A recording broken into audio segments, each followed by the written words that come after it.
Let's make beef mechado. It's an easy dinner recipe and a Filipino beef stew. Here are your ingredients. You're gonna need 1.5 pounds of beef chuck, garlic, onions, fish sauce, low sodium soy sauce, water or beef broth, tomato sauce, bay leaves, lemon, potatoes, red and green bell pepper, a pinch of black pepper, and you're gonna need a little oil. If you have calamansi, you can use calamansi instead of lemon, and if you don't like fish sauce, you could use a little salt. You're going to prep all your ingredients. You want to make sure your beef is a marbled beef, like beef chuck. Cut it into small cubes. Mince your garlic.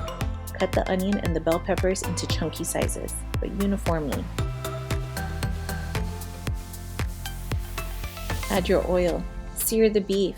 Add garlic and onions and saute until fragrant. Now you're going to add your fish sauce, your water or broth, the soy sauce, and the can of tomato sauce. Mix and cover. Go low flame and slow. Over 1.5 to 2 hours, cook until the beef is fork tender. Then add potatoes, cook those for about 10 minutes.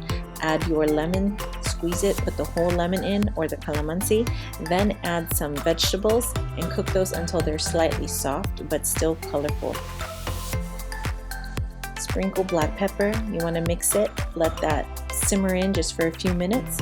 Serve beef mechado, piping hot over steamed rice. Enjoy! Please share this recipe and subscribe for more.